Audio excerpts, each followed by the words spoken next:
मैंने ही एक दिन अपने नन्हे से कन्हैया की कमर में रस्सी बांधा। बाबा सच कहती हूं, अगर मैं ऐसा जानती कि वो मेरा नहीं है तो मैंने उसे जी भरकर दूध पिलाया होता, जी भरकर उसका सम्मान किया होता, उसे प्यार किया होता। मेरे ही अपराधों के कारण मेरा कन्हैया वृंदावन वापस नहीं लौटा। बाबा ने कहा, नहीं नहीं यशोदा, तू तो मां है, तेरा तो सबसे बड़ा अधिकार है, तेरे अपराध से नहीं, लगता है मेरे ही अपराधों के कारण श्याम सुंदर वृंदावन वापस नहीं लौटे। मैंने ही नन्हे से श्याम सुंदर से अपनी गैया चरवाई, अपने बछड़े चरवाए, मैंने उनसे काम करवाए।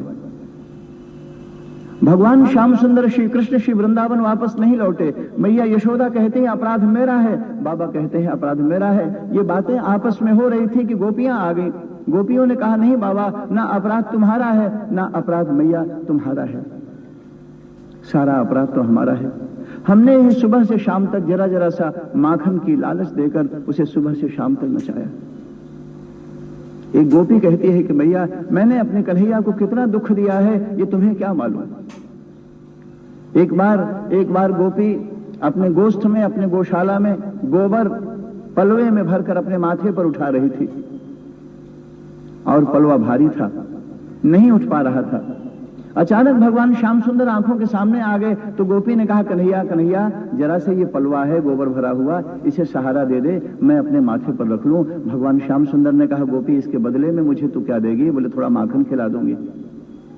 तो माखन की लालच में भगवान श्याम सुंदर ने गोपी का गोबर भरा हुआ पलवा उठवाया, माथे पर रखवाया। जल्दी से गोपी उस पलवे को, उस गोबर को फेंक करके फिर लौटाई। कन्हैया थोड़ा सा गोबर और है ना? भगवान श्याम सुंदर ने कहा, गोपी ये तो इतना सारा गोबर का ढेर है, ये तो सुबह से शाम तक भी तू ढोती रहेगी तो नहीं समाप्त होगा। बोले, कन्हैया मैं तुझे ढेर सारा माखन खाने को दूंगी, थोड़ा सहारा दे दे, मैं सारा गोबर बाहर ले जाकर फेंकाऊं। भगवान श्याम सुंदर ने कहा, कितना माखन देगी? मुझे तो गणित आता नहीं, हिसाब किताब कैसे होगा? गोपी ने कहा, हिसाब किताब करना मुझे आता है। और तब क्या हुआ? गोपी पलवे में गोबर भरती, भगवान श्याम सुंदर सहारा देकर गोपी के माथे पर गोबर भरा पलवा रखवा देते और गोपी भगवान श्याम सुंदर के कपोलों पर एक गोबर का तिलक लगा देती।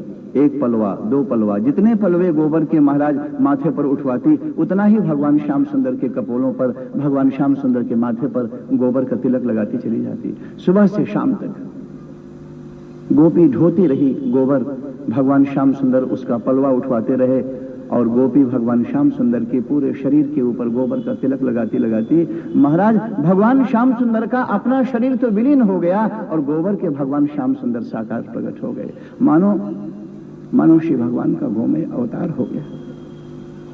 भगवान श्याम सुंदर के इस रूप का दर्शन किया, गोपी बलिहार हो गई। आज गोपी बिलख बिलख कर मैया यशोदा से कह रही है और बाबा से कह रही है कि बाबा सारा अपराध मेरा था,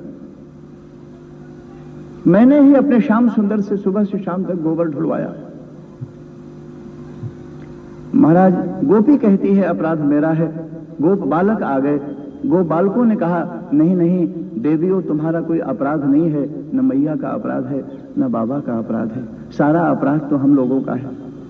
हम लोग जब कभी गैया चराने को श्याम सुंदर के साथ चले जाया करते थे, जब वो हमारे साथ खेल खेल में हार जाता था तो हम सब लोग झगड़ा करते थे, तुम हार गए। वो कहता था मैं नहीं हारा, मैं नहीं हारा, मैं नहीं हारा। तो हम लोग मिलकर उसके ऊपर बड़े बड़े आरोप लगा देते।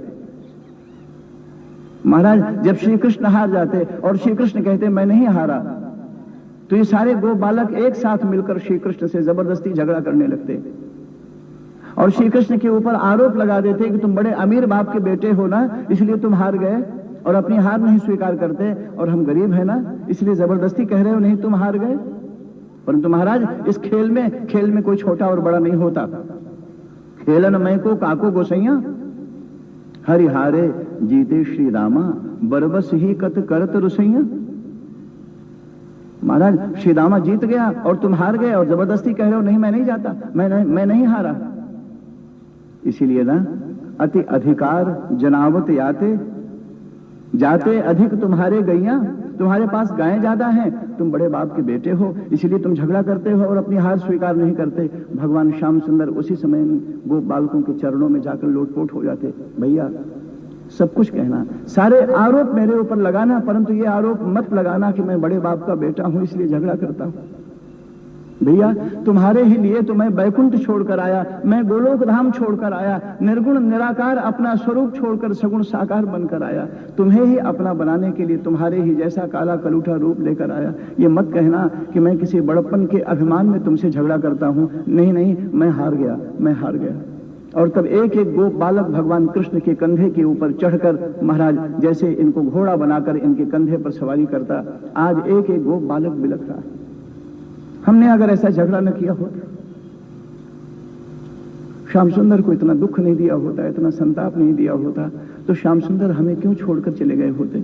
नहीं नहीं, श्याम सुंदर नहीं लौटे वृंदावन, अपराध मेरा है। गोप बालक कहते हैं अपराध मेरा है, मैया यशोदा कहती है नहीं अपराध मेरा है, बाबा कहते हैं अपराध मेरा है। श्री राधा रानी आ गई।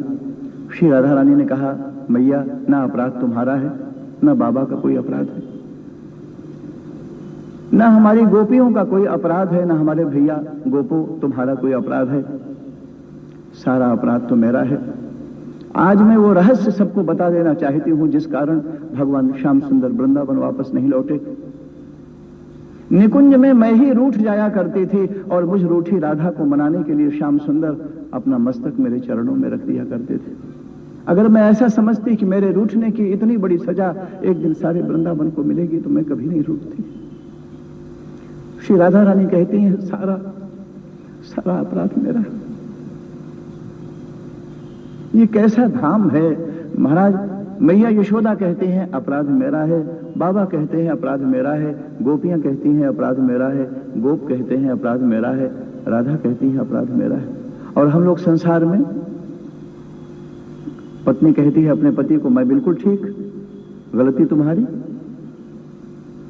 पति कहता है अपनी पत्नी को मैं बिल्कुल ठीक, गलती तुम्हारी। पिता अपने बेटे को कहता है मैं ठीक तुम गलत, और बेटा अपने बाप को कहता है मैं ठीक तुम गलत।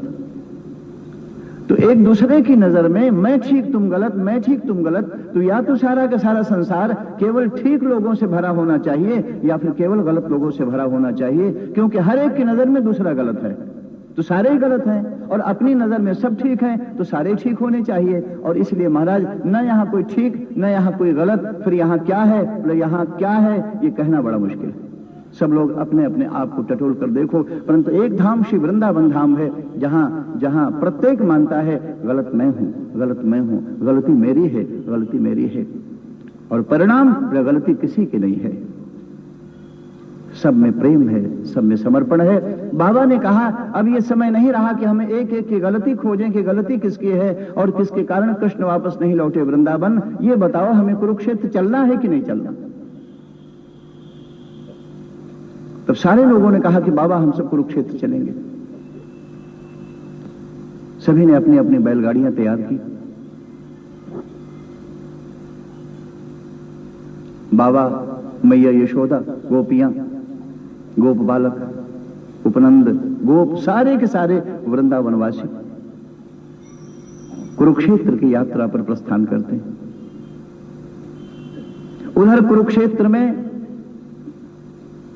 सारे भूमंडल के राजा महाराजा युधिष्ठिर, भीम, अर्जुन, नकुल, सहदेव, कुंती, द्रौपदी, सब, ब्रह्मा, भगवान शंकर भी, इंद्र आदि समस्त देवता भी, महाराज उग्रसेन, वसुदेव, देव की माता रोहिणी आदि तो पहले ही पहुंच चुके हैं कुरुक्षेत्र में। कोई रथ से गया है, कोई गरुड़ पर बैठकर गया है, रुक्मिणी जी गरुड़ के ऊपर बैठकर गई, रानियां, महारानियां सारे के सारे कुरुक्षेत्र की धरती पर भगवान द्वारकाधीश कृष्ण के आने की प्रतीक्षा कर रहे हैं। सभी लोग बड़े व्याकुल हैं कि इतना विलंब क्यों हो रहा, कृष्ण अभी तक कुरुक्षेत्र क्यों नहीं आए।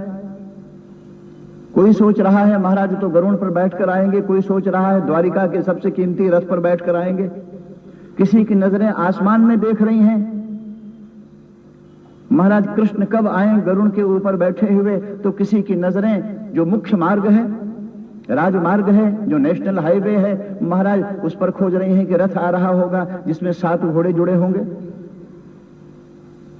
परंतु किसी को भी इस बात की कल्पना नहीं थी कि श्री कृष्ण और श्री बलराम कुरुक्षेत्र की धरती पर पदयात्रा करते हुए आ रहे होंगे।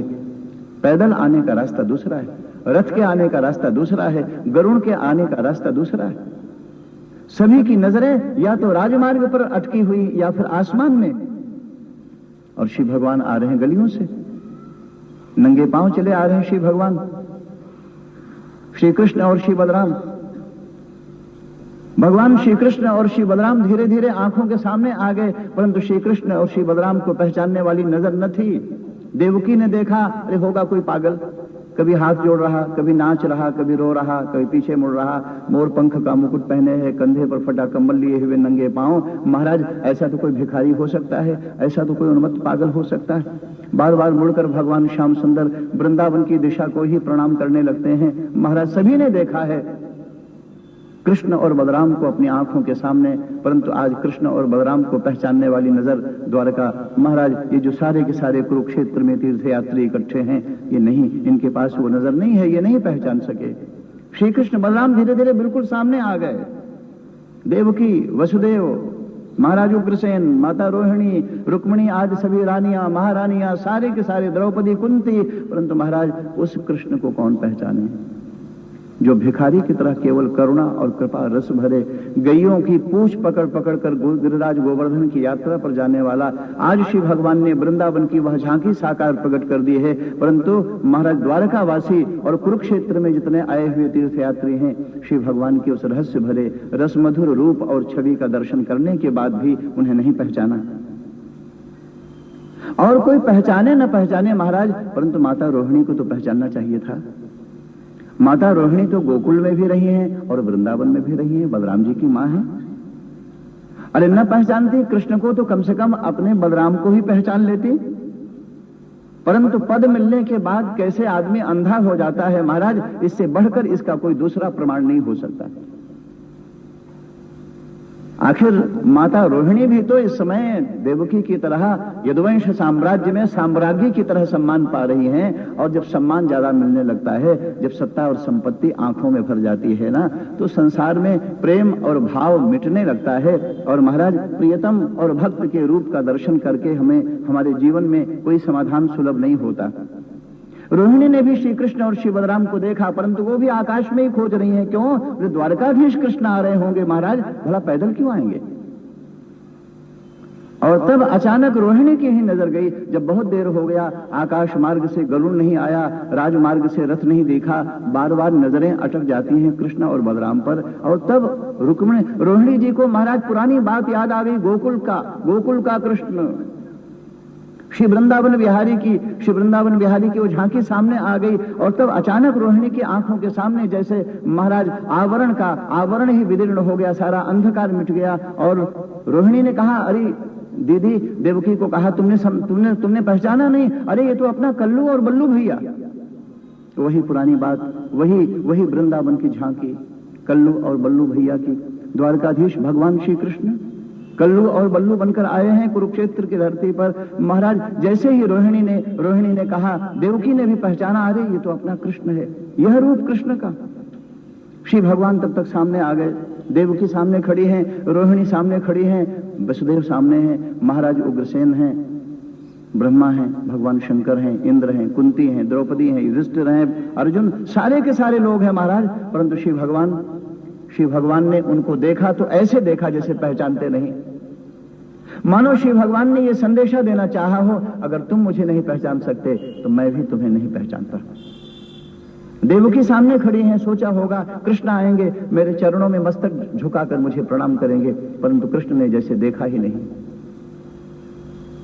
वसुदेव के आश्चर्य की सीमा नहीं रही, कृष्ण ने मुझे नजर उठाकर नहीं देखा। महाराज श्री कृष्ण और श्री बलराम की नजरों में तो एकमात्र बाबा और मैया यशोदा बसी हैं।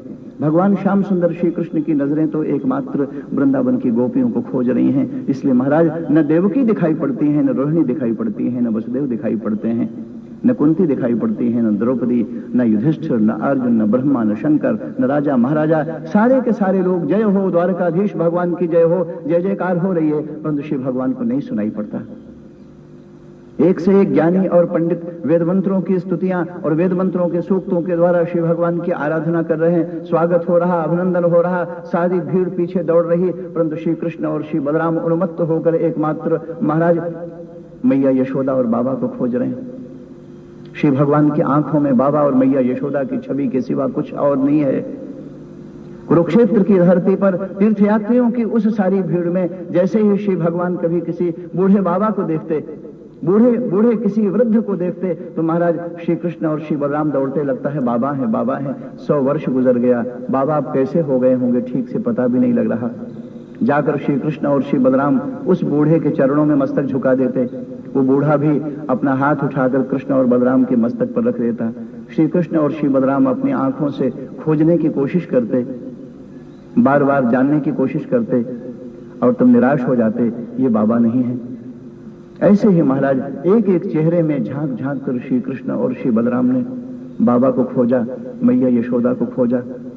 जब कभी कोई बूढ़ी मैया लंबा घूंघट लगाए हुए बैठी दिखाई पड़ जाती, भगवान श्याम सुंदर कहते, दादा दादा लगता है मैया है। दौड़कर भगवान श्याम सुंदर उस बूढ़ी मैया के चरणों में माथा झुका देते, और तब वो बूढ़ी मैया अपना हाथ उठाकर माथे पर आशीर्वाद के रूप में रखती, अपना घूंघट उठाकर बार बार देखती। भगवान श्याम सुंदर श्री बलराम जी भी उस मैया को देखते और निराश हो जाते कि मैया नहीं है। और उस बूढ़ी मैया ने कहा, लगता है किसी के बच्चे आज भीड़ में भटक गए हैं। सचमुच आज भगवान श्याम सुंदर श्री कृष्ण और श्री बलराम भटक ही तो गए। अपनी मां को खोजते खोजते व्याकुल भगवान श्याम सुंदर, बाबा को खोजते हुए व्याकुल भगवान श्याम सुंदर सारे कुरुक्षेत्र के यात्रियों की भीड़ में एक एक आंखों में झांका है, एक एक चेहरे को खोजा है और देखा है, परंतु कहीं भी बाबा और कहीं भी मैया यशोदा का दर्शन नहीं हुआ। भगवान श्याम सुंदर श्री कृष्ण और श्री बलराम, श्री भगवान ने कहा, दादा मैया अगर आई भी होंगी, बाबा अगर आए भी होंगे, हमारी गोपियां आई भी होंगी, तुम तो जानते हो बड़े संकोची स्वभाव के हैं, भीड़ उनको पसंद नहीं है। वो कहीं कुरुक्षेत्र के बाहर कहीं बैठे नहीं हो। जैसे यह बात आई है श्री कृष्ण और श्री बलराम, भगवान श्याम सुंदर ने कहा, दादा इसलिए भीड़ के बाहर चलो, देखें कहीं मैया के दर्शन हो जाएं, कहीं बाबा के दर्शन हो जाएं। और जैसे ही कुरुक्षेत्र की भीड़ को पार किया है भगवान श्याम सुंदर ने, तो देखा है एक लता के झुरमुट में छिपी हुई सी मैया यशोदा बैठी। भगवान श्याम सुंदर ने कहा, दादा दादा देखो मैया मालूम पड़ती है, और वहीं पास में बैठे हैं बाबा नंद। उन्मत्त और पागल की तरह दौड़े भगवान श्याम सुंदर, मैया मैया मैया कहते हुए भगवान श्याम सुंदर मैया यशोदा के चरणों में जाकर साष्टांग लोटपोट हो गए। मैया यशोदा ने उठाकर भगवान श्याम सुंदर को अपनी गोदी में बिठा लिया, और अपना अंचल उठाकर मैया यशोदा ने अपने बूढ़े स्तन भगवान श्याम सुंदर के मुख में डाल दिए, और भगवान श्याम सुंदर ऐसे ही मैया यशोदा का दुग्ध पान करने लगे, जैसे कभी गैया चराकर गिरिराज गोवर्धन से लौट कर आया करते थे। मैया यशोदा भाव विभोर हो गई हैं, आंखों में आंसुओं की धारा बह रही। भगवान श्याम सुंदर का शरीर भीग रहा। मैया यशोदा ने कहा, अरे कन्हैया तू तो बिल्कुल नहीं बदला। मैया जिस दिन मैं बदल जाता, तेरी जैसी भोली मैया के जीवन का सहारा कहां मिलता। मैया मैया मुझे क्षमा कर दे, मैंने बहुत बड़ा अपराध किया है। तू यही तो सोचती होगी कि मैं पराया था ना, इसीलिए तुझे छोड़कर चला गया। परंतु मैया मैं तुझे कैसे बताऊं कि मेरी जिंदगी का एक भी पल ऐसा नहीं बीता, एक भी क्षण ऐसा नहीं बीता है मैया जब तुम्हारे लिए मेरे प्राण नहीं छटपटाए।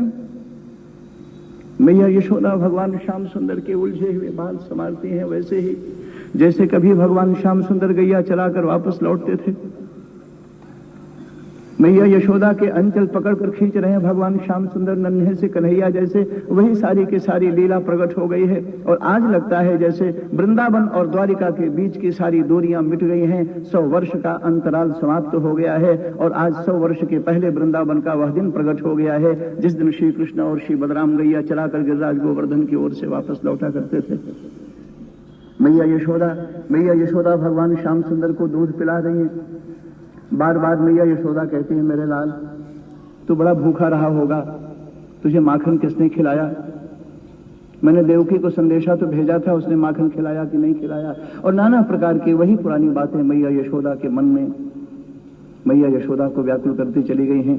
उधर श्री बलराम जी बाबा की गोदी में बैठे, कभी बाबा की दाढ़ी नोच रहे हैं, कभी बाबा की जटाएं खींच रहे हैं, कभी बाबा की पगड़ी को खेल रहे हैं। महाराज इस प्रकार मैया यशोदा ने सोचा सारा आनंद, सारा रस अकेले ही नहीं ले लेना चाहिए। सामने लता के झुरमुट में बैठी हुई हैं गोपियों के बीच में श्री राधा। मैया यशोदा ने कहा